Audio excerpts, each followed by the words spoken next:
In this video, I'm gonna show you how I use the stencil to create a wallpaper effect for my daughter's room. The room was just a blank canvas, so it was a perfect time to create. Check out how cool it looks once you remove the stencil. It creates the illusion of a wallpaper and it's beautiful. This is my setup and I have everything that I need. I have a tray and a tray liner. I have a roller. I have paper towel to wipe off the roller. I have paint and a stencil, of course. And I'm ready to begin. I got this spray adhesive. It's perfect for stencils. All you need to do is just shake it and then spray.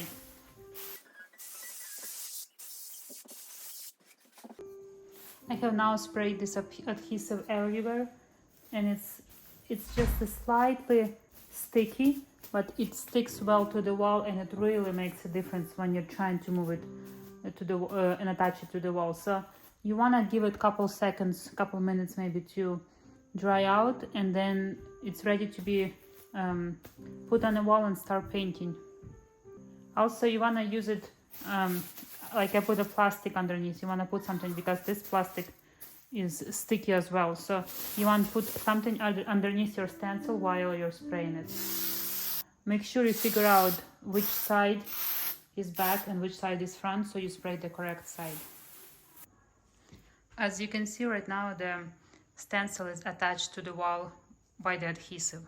So it's really helpful. It really helps in the process. When stenciling a room like this, it's very important that your stencil is straight. And I use this laser and I set up and move it every time I move a stencil to ensure that my stenciling is straight. Stenciling your room takes a long time, so be prepared for that. But the result is so worth it. Every time you remove a stencil, you just move it to the next section, making sure that you keep it straight.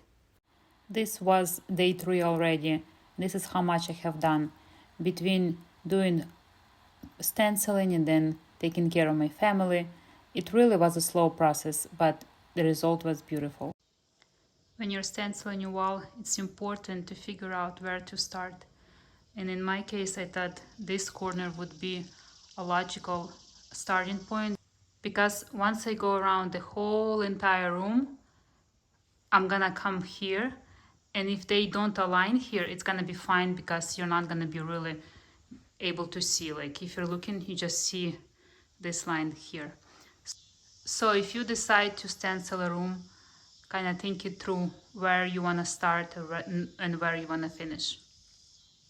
And if you don't have a corner like me, then just start in the least visible corner and go from there. So this is the progress report so far. I got all of this space, all this wall done, and I still have much to do. But now there is a window, so it's gonna be quicker, hopefully. And this wall has a door, and then just this piece, so hopefully it's gonna be quicker.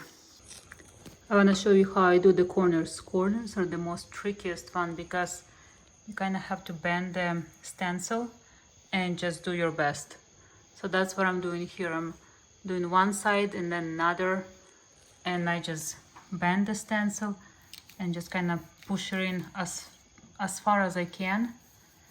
But the corners are still gonna have some empty space. But this is how the corner looks like, and overall it looks good. But they are tricky because you have to align it here and make sure it's straight on this side. This is how it looks like. So it's been a while since I've been working on it, and look at it. The room is almost done. I'm finishing, and let me back away. I just have this corner to do, and that's it. Doesn't it look amazing? Doesn't it look so dreamy? So a few things I want to point out to you. I ended up using tape in addition to the adhesive, but adhesive still helps. I still think it's amazing, but tape kind of helps to just position it in place, and then adhesive helps to, like, for it to stick to the wall. But yeah, super exciting to finish this and enjoy this beautiful room.